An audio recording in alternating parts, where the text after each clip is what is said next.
하나님께서 사람들에게 주신 세 가지 중요한 선물이 있습니다.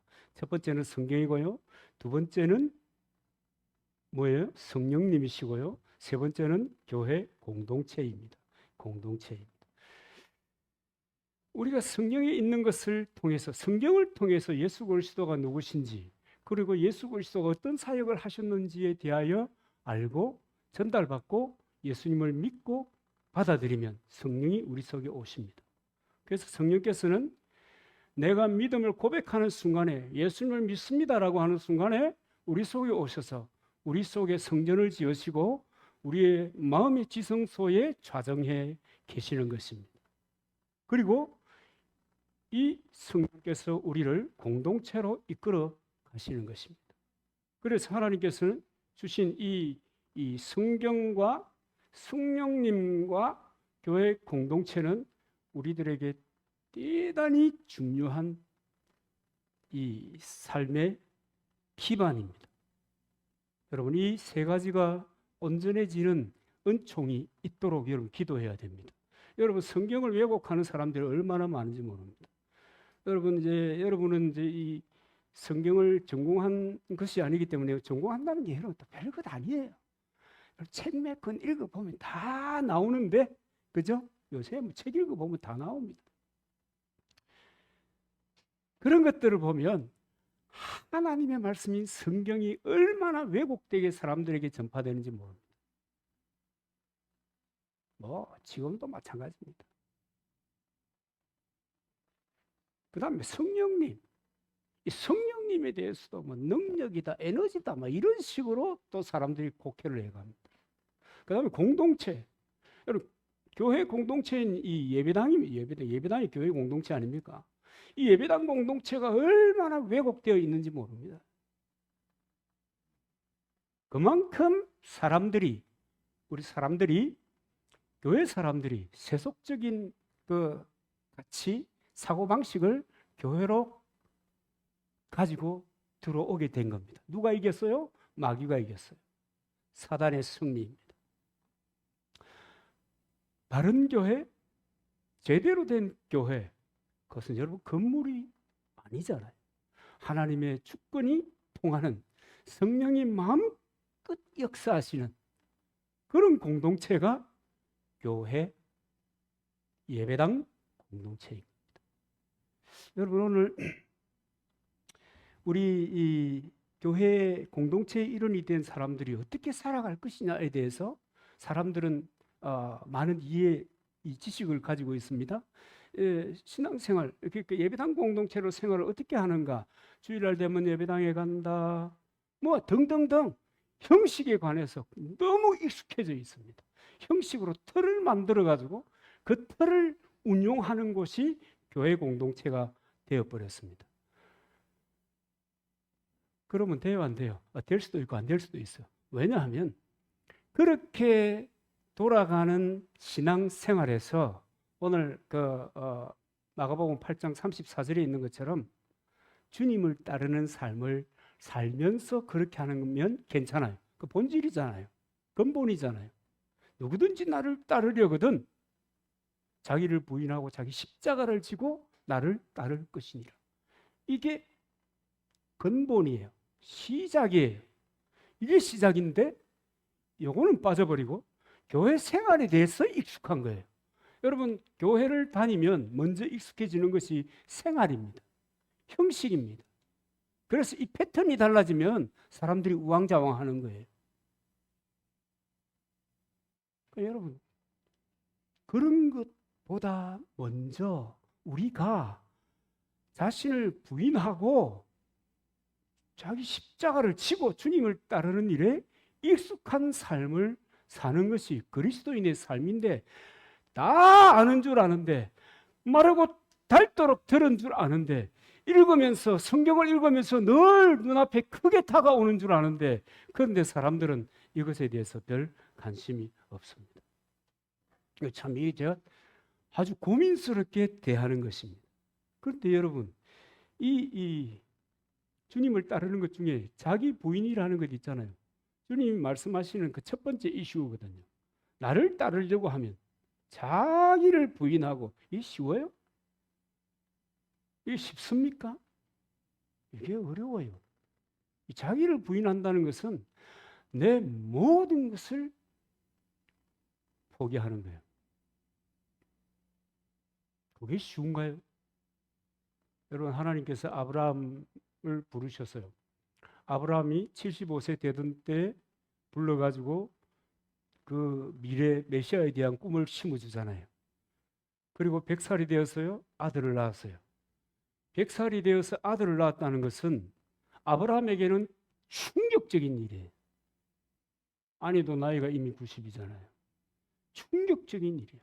불가능을 가능하게 하시는 하나님의 권능을 경험하는 거예요. 요새 우리말로 하면 성령을 체험하는 거예요. 그렇기 때문에 이 아브라함에게 있어서 이 이삭이라고 하는 이 아들은 어떤 재물보다도 어떤 자기 그 부족민들보다도 소중하고 귀하고 가치 있는 것입니다. 심지어 이것은 자기의 전부와 같은 겁니다. 결혼해 보면 알아요. 장가 가 보면 알아요. 자식이 커가면서 점점점 이 아이에 대한 생각이 깊어지는 겁니다. 그게 부모더라고요. 저는 우리 장로님이 왜 우리 처남 되시는 형님을 그렇게 마음속에 담아두시는가 했더니, 그런 것이었구나. 그래 싶더라고요. 전부예요. 인생의 전부예요. 그런데 이 전부를 하나님께서, 야! 모리아 산에 가서 번제로 드려라. 내놔라. 그러면 내놔라. 이게 뭡니까? 너 자신을 부인하고 언약을 쫓아가는 삶을 살아라는 얘기예요. 전부거든요. 여러분, 저는 이미 1차적인 그 자식을 부인하는 것에 대해서 1차적으로 거절했습니다. 이를테면 저 선도씨께서 이제 대학을 갈 때 내 고신대학교 신학과 갈까 그럴 때 안 돼. 왜 안 돼? 야, 집안에 한 사람만 하면 돼. 왜냐하면 너무 힘들었거든요. 여러분, 너무 힘들었다는 게 여러분 이해가 잘 안 되시죠? 경조사가 있는데 갈 수가 없어. 돈이 없으니까. 뭐 있어야 가지. 그러니까 늘 미안한 마음을 가지고 지금은 안 그래요. 지금은 오랜 세월을 그렇게 보내니까 야야 됐다. 또 우리는 알잖아요. 앞으로 교회가 어떻게 형성해서 변화되어 갈 것인가. 이 만만치 않은 시대가 또 우리에게 다가오잖아요. 그러니까 너 하지 마라. 야, 네 어릴 때부터 그 엔지니어가 꿈이었잖아. 그거 해라. 미안해요. 하고 싶으면 하는 거야. 근데 하여튼 간에 그랬다니까요. 그 쉽지 않다는 말을 제가 지금 하고 있는 겁니다. 포기하는 것이 쉽지 않아요. 부인하는 것이 쉽지 않아요. 여러분이 손과 발에 땀이 나도록 죽을 고생을 해가면서 모은 것들을, 그런 재산을 어떻게 바치겠어요? 그래서 제가 그런 얘기 하잖아요. 집 팔아가지고 헌금해서 예배당 짓는 짓은 절대로 안 한다. 저한테 그런 얘기 들은 사람들이 있습니까? 안 한다. 그런 거. 스스로 모르겠지만 어쨌건 간에 여러분이 죽기 살기로 모은 것인데 이걸 어떻게 내려놔요? 이게 쉽지 않아요. 뭐 그뿐만 아닙니다. 이 부인이라고 할 때는 내가 평생 걸어온 삶의 방식이 있잖아요. 세상살이의 이력이 있잖아요. 여러분, 시간이 가면 그 이력이 점점점 더 높아지고 커지고 영향력이 확대가 됩니다. 근데 그거 포기하고 너 팔로미 나를 따라와라. 따를 수 있겠어요? 온갖 몸부림이란 몸부림을 다 치는 거예요. 그리고 개 끌려가듯이 끌려가는 거예요. 그게 뭐예요? 자기의 꿈을 포기하고 하나님이 주신 길을 가는 거예요. 자기 부인이라는 것은 어렵습니다. 사실은 더 정확하게 말하면 인간이 근본적으로 불가능한 것입니다. 불가능한 거예요. 어떻게 나를 부인하고 살아요? 근데 주님이 왜 이런 말씀을 하셨을까? 왜 주님이 이런 얘기를, 응? 왜 자기를 부인하고 자기 십자가를 지고 나를 쫓을 것이라고 얘기하는가? 여러분, 제정신으로 하려고 하면 이 불가능한 거거든요. 이게 가능할 택이 없어요. 하나도, 어느 것 하나도 놓을 수가 없는 거예요. 우리는 예와 속에 원숭이가 작은 항아리 속에 말이야, 바나나를 넣어놓고 원숭이를 잡으려고 하면 그 안에 바나나를 넣어놓으면 원숭이 지나가는 길목에 말이죠. 그렇게 하면 그 원숭이 잡을 수 있다. 근데 원숭이는 어리석게도 바나나를 절대로 놓지 않기 때문에 원숭이를 잡는다. 이런 말은 잘하는데 실제로 여러분 내 문제가 되면 이게 복잡하고 골치 아프고 어렵기 짝이 없는 거예요. 불가능한 거예요. 그런데 여러분 성령의 인도하심이 있으면 쉽습니다. 몸부림치다가 하나님의 성령이 내게 체험되어지면 그 다음부터 아주 쉬워져요. 그래서 주님이 이렇게 말씀하시는 것입니다. 요한복음 16장 7절. 그러나 내가 너희에게 실상을 말하노니 내가 떠나기 전에 너희에게 유익이라. 내가 떠나는 것이 너희에게 유익이라. 내가 떠나가지 아니하면 보혜사가 너희에게로 오시지 아니할 것이요. 가면 내가 그를 너희에게 보내시리니. 이 성령을 보내줄 것이다는 약속을 하십니다. 그리고 그 약속이 사도행전 2장 33절에 보면 이루어지는 것을 기록하고 있습니다. 하나님의 오른손으로 예수를 높이시며 그가 약속하신 성령을 아버지께 받아서 너희가 보고 듣는 이것을 부어주셨느니라. 약속대로 성령을 부어주셨습니다. 그리고 이렇게 얘기하는 겁니다. 로마서 8장 14절 15절. 무릇 하나님의 영으로 인도함을 받는 사람은 곧 하나님의 아들이라. 너희는 다시 무서워하는 종의 영을 받지 아니하고 양자의 영을 받았으므로 우리가 아빠 아버지라고 부르짖느니라. 하나님의 인도를 받아서, 하나님의 영의 인도를 받아서 예수를 주로 시인하며 나의 메시아로 받아들이며 그분의 사역을 내가 믿고 그분에게 내 신앙을 고백하는 것입니다. 이것은 성령 받은 사람들이 하는 일이라는 겁니다. 그 성령을 받고 하나님을 아버지라고 부르는 것입니다. 그래서 예수 믿고 여러분이 하나님을 아버지라고 부르는 사람이라고 하면 여러분 성령 받은 사람입니다. 예수 믿는 사람입니다. 다시 표현해 볼게요. 성경에 다른 표현들 많이 있잖아요. 거듭난 사람들입니다. 위로부터 태어난 사람들입니다. 하나님을 아바, 아버지라고 부르짖는다면 그럼 여러분 성령 받은 사람이에요. 오늘 제목이 뭡니까? 내 안에 잠든 성령님을 깨워라. 그런데 왜 그리스도인이 자기 부인에 실패하는가? 그죠?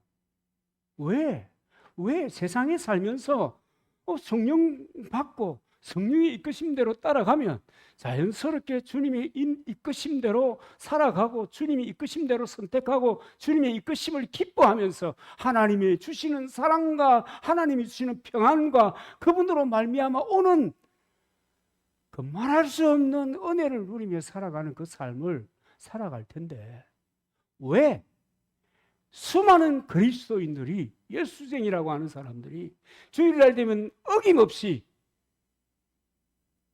예배당에 나와서 예배에 참여하는 사람들이 왜 자기 부인에는 실패하는가?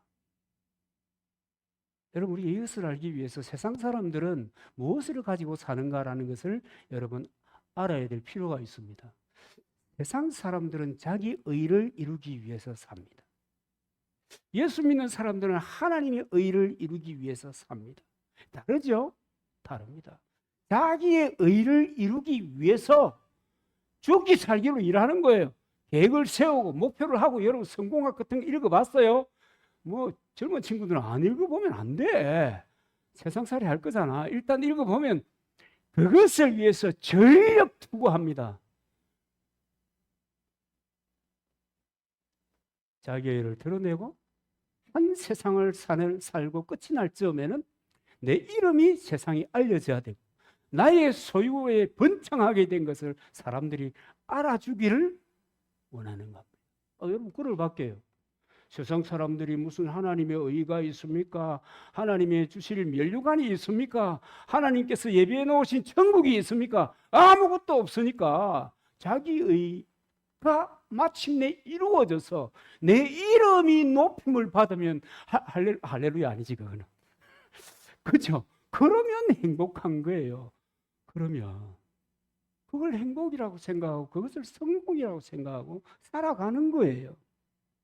여러분 자수성가라는 말 여러분 알잖아요. 자기 손으로 집을 지었다 뭐 이런 뜻 아닙니까? 그건 뭐냐면 자기가 노력하고 애쓰고 부모에게부터 별로 그렇게 받은 것도 없는데 자기가 애써가지고 이만큼 이루었다. 자기가 생각하는 자기의 일을 이루었다. 그거 자수성가 그럽니다. 그런데 예수님을 믿는 사람은 여러분 신수성가 이런 거 들어봤어요? 신수성가. 내나 뜻은 비슷합니다. 신수성가. 하나님의 인도하심으로, 성령의 인도하심으로 내 노력과 내 의지와 내 결단과 내 의를 통해서 이룬 것이 아니라 하나님의 성령의 이끄심을 따라 거룩한 업적을 이루어내는 것. 여러분 그 신수성가입니다. 그것이 여러분 얼마나 화려하냐, 눈에 보이기 얼마나 귀하냐, 사람들이 얼마나 많은 사람들이 그것으로 인하여 박수를 치냐 이런 것과 관계없이 하나님의 영이 인도하심으로 이루어내는 거룩한 업적인 것입니다. 그래서 선교사 나가가지고 짐 엘리어트 얘기를 여러분 잘 알잖아요. 파라과이에 사역 나가가지고 그냥 죽어버리잖아요. 그 명문대학을 졸업한 젊은이가 말이에요. 눈에 보이는 업적이 뭐 있어요? 사람들이 귀하게 여기는, 사람들이 높여줄 만한 그런 것들이 어디에 있어요? 그런데 우리는 그를 기리고 그를 흠모하고 그같이 살지 못하는 것에 대하여 가슴 아픈 거예요. 큰 업적입니다. 그런데 어처구니 없이 정말 너무 많은 그리스도인들이 세상 사람들처럼 자기 의를 드러내기 위해서 살기 시작하는 겁니다. 이 세상의 가치의 핵심이거든요. 이것을 예배당 공동체로 그냥 가지고 들어와 가지고 확산시키는데 성공했어요. 누가요? 마귀가요. 성공했어요.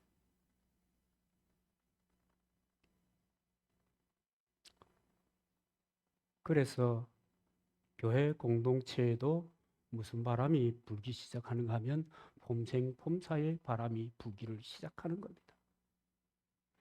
내가 좀 이렇다 싶으면 이렇게 되는 거예요. 너무 이렇게 하면 여러분 흙이 돌아갑니다. 그런데 그렇게 되는 거예요. 누구도요? 목사도 마찬가지예요. 왜 고신 집어치웠어요? 존경받는 형님들이 리더십이 되더니 인간이 변하는 거라. 뭘 위해 살았다는 말이에요? 나이 들고 보니 그렇게 돼버렸다. 뭐 이렇게 말할 수 있을 겁니다. 여러분. 그리고 거기에 맞장구 치는 거예요. 눈에 보이는 의를 충족시킨 그 리더십에 그 박수 치면서 환호하면서 따라가는 공동체 식구들입니다. 사단이 이겼습니다. 우리 속았어요. 사단에게 속고 사는 겁니다. 여러분, 거듭난 사람들에게 나의 의라는 것이 의미가 있습니까? 의미가 있어요? 없어요. 없는 줄 알아요. 그 내 의의 결과가 어떤지도 뻔히 알아요. 자기의 결과는 심판을 받는 거예요. 형벌의 심판을 받는 거예요. 그 결과도 뻔히 알면도 불구하고 따라가는 것입니다. 희한해요. 눈에 보이는 것을 탐하고 군림하고 참 희한해. 정말 희한해져요. 그리고 이 바람이 쏙 들어와가지고 그 다음에 공로의식을 심어주는 거예요. 누가요? 가가 사탄이 말이에요. 그럼 왜 안 알아주냐? 이렇게 또 얘기가 되는 거예요. 안 알아주면 열받는 거예요. 이 장로님 미안해요. 이때 이 시는 그 이시가 아닙니다. 열받는 거예요. 그러니까 어떻게 돼요? 콩가루 집안이 되는 겁니다. 현재 교회 모습입니다. 앙콩가루 집안이 그 창에는 남산교회가 아마 그럴 거라. 제가 어떤 목사님 이야기를 들었는데요. 땅에서 장로님들이 목사님 왜요? 우리가 주는 만큼으로 평생을 사세요. 그 다음에 바깥에 나가지 마세요. 교회만 지키세요. 그 목사님이 그런 얘기 했어요? 아니, 안 하지. 그 얘기가 또 옆으로 새 나오잖아요. 듣게 되잖아요. 야, 진짜 그랬나? 또 저 같은 사람은 물어보잖아요. 진짜 그랬나? 그 뭐라 했노? 뭐라고 말하겠노? 뭐라고 말하겠는데? 그 뭐라고 말하겠어?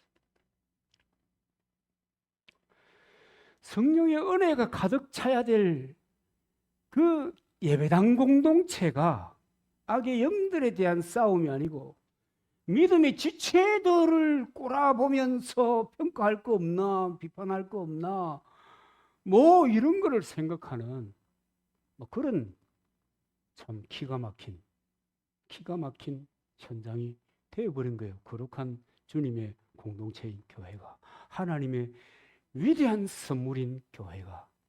그래서 여러분 그런 위대한 또 잊지 못할 이야기가 있잖아요. 시장 좌판에서 싸움이 벌어졌는데 그것을 지켜보다 못한 한 아주머니가 그렇게 말했다는 거 아닙니까? 여기가 교회인 줄 아나? 예배당에 가서 싸워라. 교회 가서 싸워라. 그렇게 해서 그 싸움을 종식시켰다는 거 아닙니까?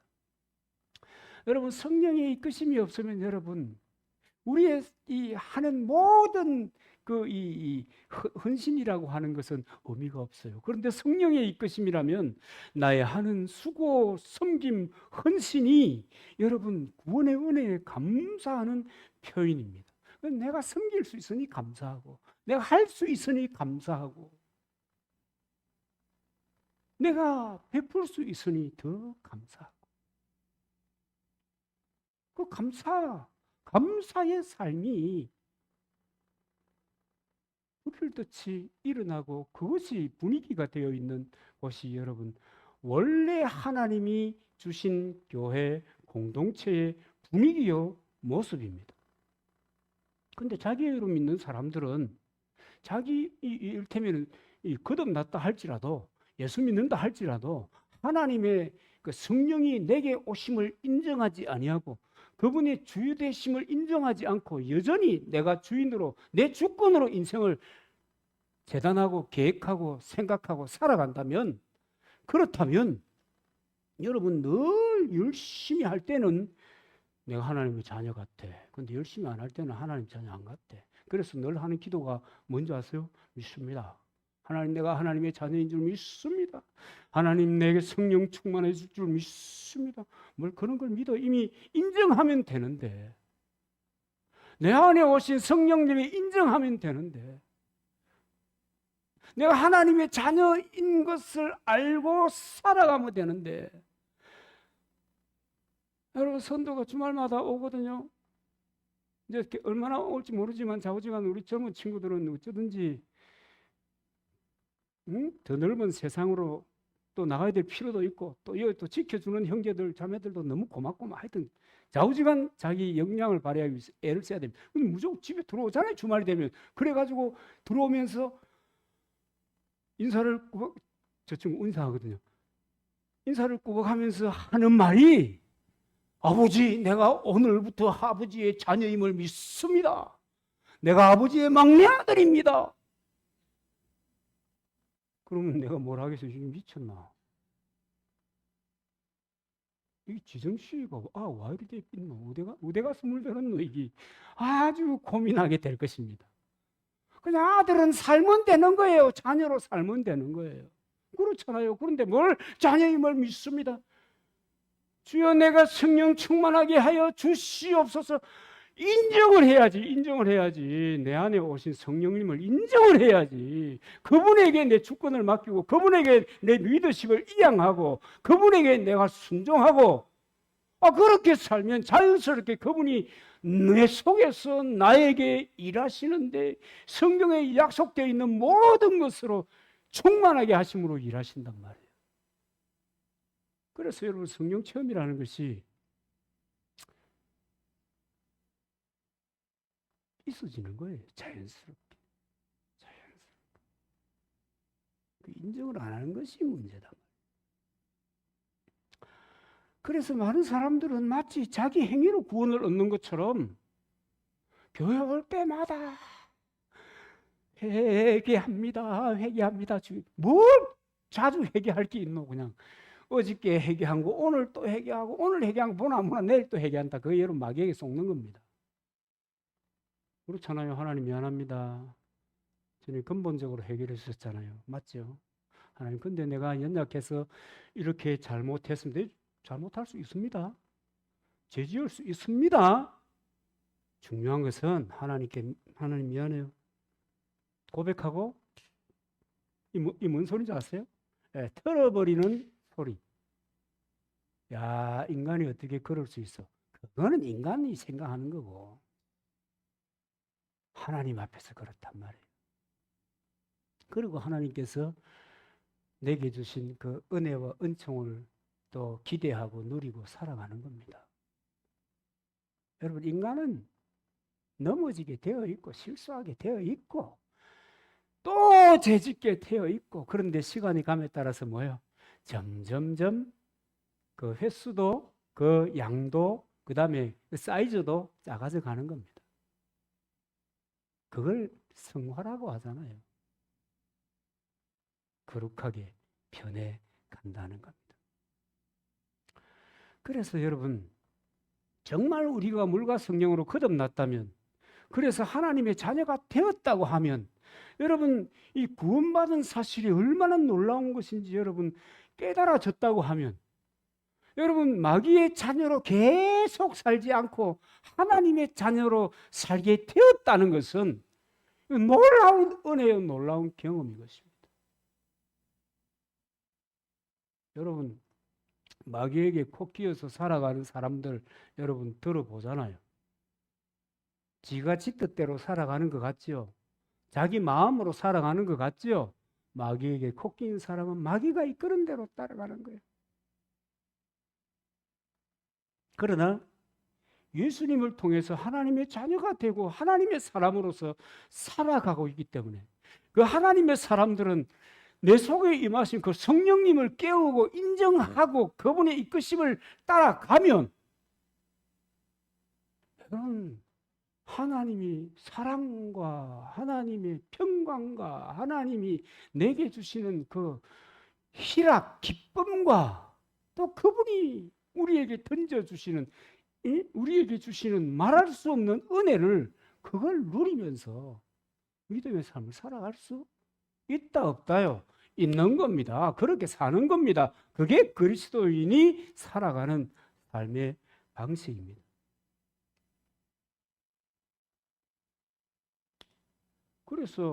그래서 하나님의 자녀가 되었기 때문에 하나님의 성품도 누리고 하나님이 주시는 복도 누리고 하나님의 사역 가운데 내가 동참할 수 있는 은혜도 누리는 겁니다. 여러분 우리가 영혼 구원에 무슨 관심이 있어요? 예수 믿지 않는다면. 그렇잖아요. 하나님의 나라에 무슨 관심이 생겨요? 없지. 그건 하나님의 영역이니까. 그런데 하나님의 사람이 되었기 때문에 거기에도 관심을 가지고 그 하나님 나라에도 관심을 가지고 이 정말 상상할 수 없는 사람이 꿈꿀 수 없는 그 일들 가운데 우리가 쓰여지고 되는 것입니다. 성령이 임하심으로. 그래서 여러분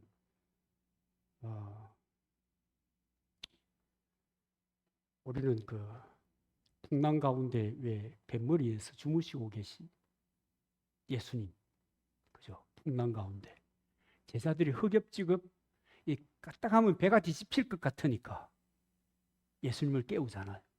예수님 좀 일어나세요. 좀 일어나세요. 그리고 예수님이 잠에서 깨어나니까 그 다음에 어떤 일이 벌어집니까? 풍랑이 잠잠해져 버리는 겁니다. 여러분, 우리 속에 임하신 성령님이, 저는 이걸 하나님의 아킬레스건이라고 생각합니다. 이 성령님이 주무실 수밖에 없는 까닭이 있거든요. 그것은 뭐냐면 하나님이 인간을 창조하실 때부터 스스로 선택하고 스스로 판단하고 자기 의지를 통해서 결정할 수 있는 자유의지라고 하는 것을 하나님의 생명과 함께 주었단 말이에요. 그러니까 성령이 우리 속에 오셨어도 내가 그 성령을 인정하지 아니하시면 마치 뱃머리에서 주무시고 계신 예수 그리스도처럼 성령님은 우리 속에서 쉬고 계시는 거예요. 내가 내 의를 위해서 살다가 뭐 이리 가건 저리 가건 지켜보는 거예요. 해봐.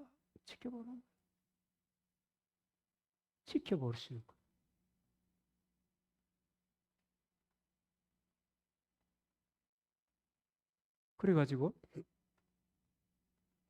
그래가지고 내 힘과 내 의를 추구하면서 몸부림치는 모습을 두고 보는 거예요. 저 같으면 제 마음 같아서는 정신 차려 이 친구야, 뭐 하는 거야 지금 말이야.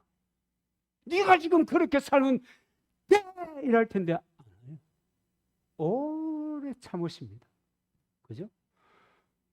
오래 참으십니다. 참다가 안 되는 그가 하나님의 사람이라면 깨우는 거예요. 요나를 그냥 풍랑 가운데로 던져지게 하던 그처럼 던져버려요. 물고기 뱃속에 들어가니까 또 정신이 번쩍 드는 수도 있다. 안 들면 할 수 없고. 그죠? 요나는 정신이 번쩍 들었어요. 정신이 번쩍! 근데 그건 시간을 너무 오래 지체하는 거예요. 인생이 너무 많이 지나고 난 다음에 그런 깨달음을 얻게 되는 거예요. 그러면 여러분, 그 장구한 시간 동안에 그 하나님의 영역에서 일할 수 있는 그 많은 것들이 다 지나가 버리고 노쇠해가지고, 여러분 노쇠하고 병들고, 오늘 어떤 영상을 보니까 어떤 사람이 자기 아내를 찾는 거라, 74살 문 아저씨가 70 먹은 아내를 찾는데 그 아내를 왜 찾는가 하면 어느 날 아내가 사라졌다. 치매가 와가지고 집을 못 찾아. 그 부산에서 그런 일이 있었대요. 그래가지고 그 74살 드신 분이 전단지를 만들어가지고 아내 찾아 산말리를 하고. 여러분, 그렇게 되면 아무런 일도, 아무런 사명도, 아무런 여러분 목표도 전혀 갖지 못하는 거예요. 그래서 여러분, 잠자는 성령을 깨워야 됩니다. 성령님을 깨워야 됩니다. 그리고 그분을 인정하고 그분을 내 삶의 왕의 자리로 돌려 놓아야 합니다. 그럴 때 여러분, 우리의 육신이 설령 고통 가운데 있다 할지라도 죄의 종노릇 하지 않고, 육신의 종노릇 하지 않고, 마귀의 종노릇 하지 않고 하나님의 사람으로 날마다 새로워지는 은혜를 경험하게 되는 것입니다. 그 여러분, 그렇지 않은 삶이 그런 거거든요. 성령님을 깨우시기를 바랍니다. 그래서 날마다 새롭게 역사하시는 하나님의 영으로 말미암아 우리의 삶이 진짜 그리스도인다운 삶을 살아가시기를 주님의 이름으로 축복하고 축원합니다.